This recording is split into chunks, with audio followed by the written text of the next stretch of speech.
Hey loves, welcome back to my channel. Today guys, I'll be checking out this interesting video and it's titled Michael Knowles schools at Destiny on at Piers Morgan's Uncensored. You guys, I'm super excited for this. If you're yet to subscribe to this channel, please consider subscribing. Give this video a massive thumbs up, comment, share and all that good stuff. And without much ado, let's see what this video is all about. Apparently people will vote for a corpse over Donald Trump. They will, and please let them do it. Let the partisan Democrats do it. I'm now all in on the Democratic rhetoric. The Democratic primary voters have made their decision. They want Joe Biden as their nominee. It would be an assault on the integrity of this country and on our sacred democracy if they replace him now. I can't wait to see him in all 50 states.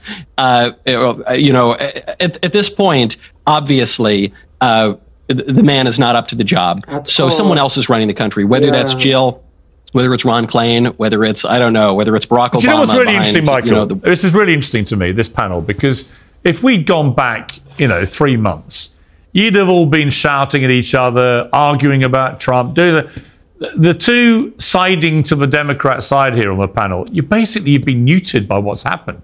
I can feel that the luster has gone. The enthusiasm to beat up conservatives has just flown out of your bodies. I mean, there's not been one argument. You've all just sat there going, we agree, he sucks. Your own guy sucks. He's barely alive. You've lost your fight, haven't you? Biden has removed the fight from Democrats. That's what I'm seeing here. Absolutely. Actually, I agree with that.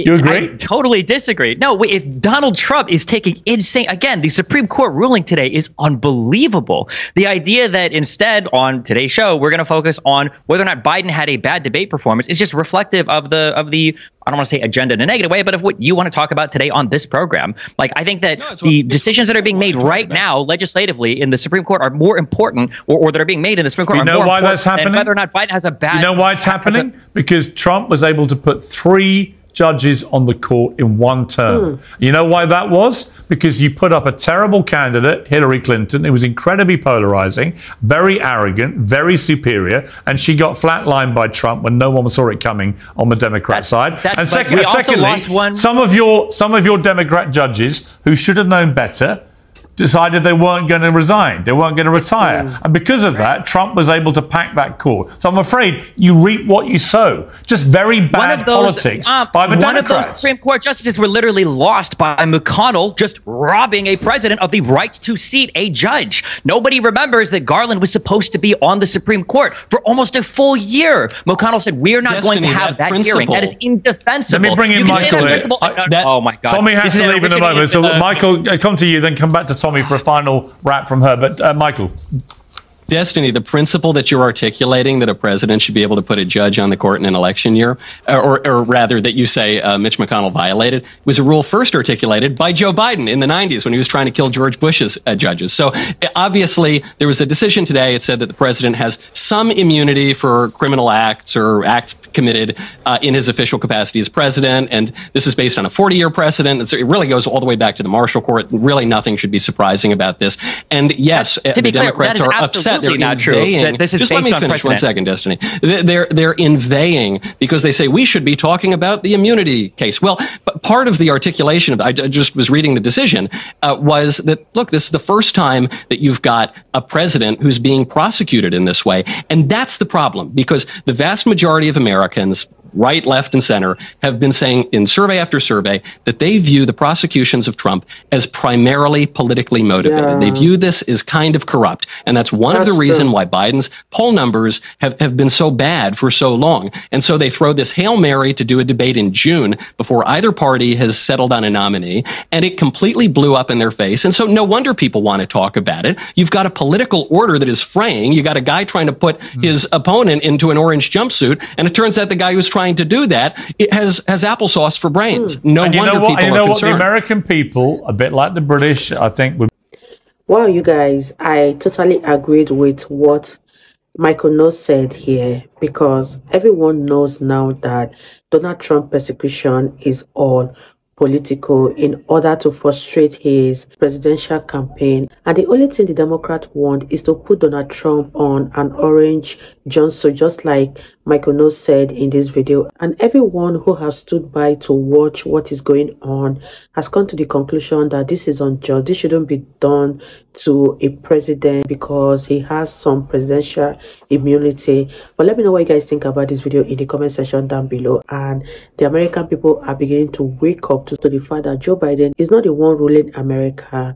Let me know what you guys think about this in the comment section down below, and let's continue watching, you guys. I think would be the same in this position. They can smell a political hit job. And the fact that the first case that was used against Trump to try and convict him and put him in prison involved a payoff to a porn star 20 years ago for a supposed one-night stand, or whether it happened or not, that just smelt to them like a massive overreach. Whether he did it or not, they didn't care. As though the idea that the first American president in history to ever be convicted of a crime in a criminal court is convicted over something so pathetic and trivial. The American people, the right-minded, reasonable people who are not in the kind of mad tribal ends of their parties, all went, well, that's ridiculous. And actually demeaning to the country. Destiny, I could see you thoroughly agreeing with everything Tommy was saying there. It's just, Francesca, I think is the name. I agree with her. The thing that Democrats stuck on, that we're missing, is this blind allegiance to a leader, literally no matter what he does. It is the engine that powers Republicans. It allows them to lie for their leader. It allows them to excuse horrendous actions by the leader. It allows them to look at a president and, for after decades of saying, oh, we need to limit the power of government. Oh, we need to limit the power, say, well, maybe the president should actually be above most criminal prosecution. Also, the quick thing, you keep saying that, no, it's just partial immunity for official acts. What is an official act of the president? If you actually listen to the oral arguments that were presented before the Supreme Court, what that act even is, and the ability to even probe for it, is stuff right now that is now presumed to be immune. Well, for instance, just a real quick thing. When Donald Trump is asking Pence, hey, can you throw out the election because I don't like the results, which is a real thing that happened, by the way, as much as Trump's like to say that's not true, that is counted as an official action because these are the roles of the president and vice president, deciding how to count the electoral votes. That is insanity to me. If Biden were to do anything even remotely similar, Republicans would lose their minds. Have you read the decision? I know it just came out this morning, but have you gone through the decision yet?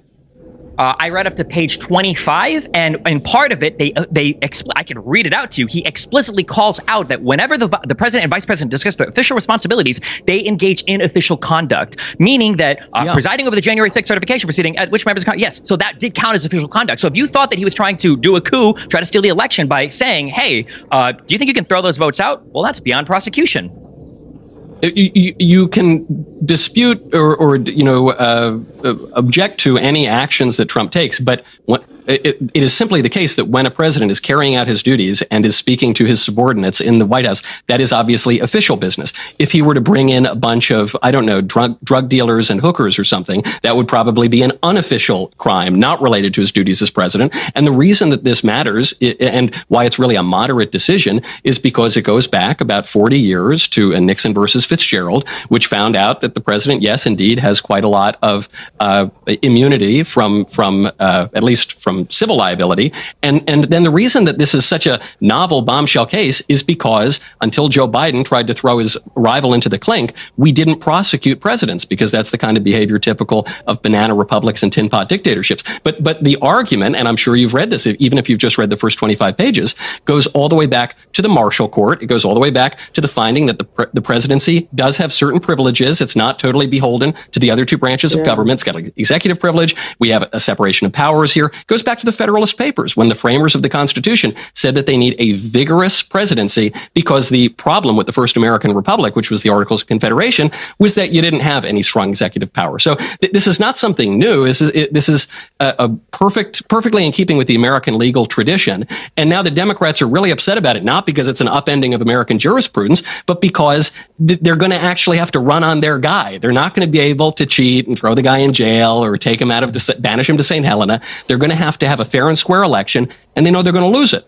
Well, can I just ask a quick question? I just want to hear just a quick question. Yeah. So you're saying that if a president were to order the assassination of a presidential opponent in an election, you're telling me that if he thinks it's for national security reasons, you defend that as being above any kind of review for criminal prosecution. You would say, well, that was an official act as president, right? and answer that question. I really want to answer that question. Obviously, I'm happy to answer you if you don't interrupt. Wow, you guys, this is getting more and more interesting and also very, very heated. But let me know whose sides you are on.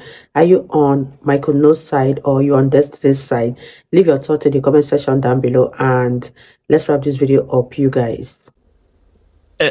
You're bringing up one of the important questions that was raised during the oral arguments, and it's an argument against the case that Trump's team was making, but it doesn't really pertain to the actual judgment that came down, because they didn't say that the president gets to do whatever he wants. He doesn't get to go and assassinate his rivals. He doesn't get to do this, that, or the other thing, but he does have Sotomayor a very had that in her dissent. scope. She said he could do that and it'd be beyond review. She put that in her dissent. I did read her dissenting opinion.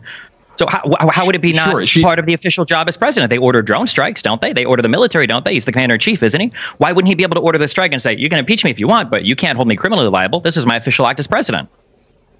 Sure. Well, I mean, even the aspect of impeachment is kind of secondary to that, because the Trump team was arguing that if you want to go after a president at all, you've got to do it through impeachment. And the court said, no, you can actually prosecute former presidents for crimes that they committed in office. So the fever dream that you and other Democrats are creating of what this decision implies is not actually what the court said. The court gave a very moderate opinion that said that certain aspects that are conclusive and preclusive within the scope of the executive branch, he has full immunity, and he's got partial immunity around the peripheries, and then he could be criminally liable outside of that. And if you're asking why, President Trump standing on Fifth Avenue and shooting his rival in the face, how we could possibly prosecute him for that, I think you just don't have any faith in the American legal tradition. And I think you're making an absurd argument to try to justify something that actually does upend over 200 years of American tradition. You guys all think that, Biden's a criminal mastermind. He's trying to lock up his opponents. Piers, Michael, he did it to himself. I'm sorry. He did. He didn't have to pay off the porn star by cooking his books, by falsifying business records. Thank you. You're welcome. You know what happened? Right? Like he just did it to himself. Francesca, the problem is, from the moment he got convicted of that crime, what happened? He raised $150 million in one week. From billionaires, but not from everyday people. Ordinary people aren't giving to Donald Trump. If anything, they're just not going to vote for him. I've not met any American since that conviction who doesn't just feel a bit embarrassed. A bit embarrassed it ever happened.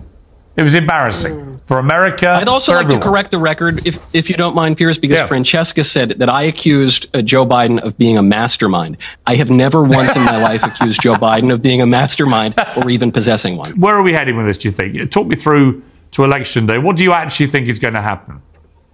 Even if what you'd like to see happens, Francesca, even if it's Newsom or somebody, you still have to contend with the fact that the Democrats would then be skipping over the first black woman vice president with the whitest guy who has ever walked the face of the earth. Hang on. There's actually a little twist in that, which Bill Maher got onto, which is if Newsom is the guy, he can't have Kamala as his vice president because they're both from California. So it would only apply if she actually wanted to run for president. But if he was to become the nominee, he wouldn't have to have Kamala Harris because he wouldn't be allowed to, because they're both from California, which is an interesting part of this equation. So they could put him in. I mean, they would be overlooking her for the top job, but he wouldn't have to worry about getting rid of her from the vice presidency because he wouldn't be allowed to have her. So that's just it's an interesting little part of the subtext here. Sure. I still think the look is pretty bad, though. If she wants the top job, she ran for it the first time. And, she also launched her campaign back in 2020, we now forget, on Joe Biden's alleged racism and on the issue of busing. So she's, there's no love lost here between Biden and Kamala. I don't think he wants to pass it to her. I don't think Biden cares all that much for anyone else in the Democratic Party. And I think he's wanted to be president since he was in the womb. So if, in terms of how do we get to November, the only way that Joe Biden leaves the ticket is if he chooses to, or if one of his caretakers choose to. And so to Destiny's point, I actually kind of understand why you would say, I'll vote for an urn over Donald Trump, because what you're saying is the president doesn't really matter. It's run by a committee and the administrative state, and it'll just keep kind of chugging along, and that'll be fine. The problem, though, with that argument for voters is that everything has gone to hell in a handbasket since Biden got elected. So, you were mentioning earlier, Ukraine or Israel or this or that. All I can remember, and Trump made a good point of this during the debate, is for the last 20 years, the only president on whose watch Vladimir Putin hasn't invaded more land is Trump. He did it under Bush. He did it under Obama. He's done it under Biden. He didn't do it under Trump. During Trump, we had peace in the Middle East, believe it or not. We had the Abraham Accords and Israel and Saudi Arabia becoming buddies. There's a town in Israel named after Donald Trump. I wouldn't have guessed it either, but it happened. Now, of course, we have this major outbreak of war. You don't need to take my word for it. Vladimir Zelensky, the president of Ukraine, said that the reason that the Russians invaded is because of American weakness, specifically Biden's, and the fact that Biden actually invited them and said if it was a minor incursion, he wouldn't do anything. So you might dispute all these things and say I'm missing the point or something, but the voters clearly agree with me on this. This is why Biden's so low in the polls and why the majority of them don't think he should run again. You guys, that was such an interesting one. I really enjoyed every minute of this video. And one question that I want to throw out there is, do you guys think Joe Biden should step down or the Democrats should forcefully remove him? Let me know in the comment section down below, because everyone has said that after the debate, Joe Biden doesn't seem like the one who is really in charge of ruling the country. And one question that people keep asking themselves is, whose country was better? Was it Joe Biden or Donald Trump's?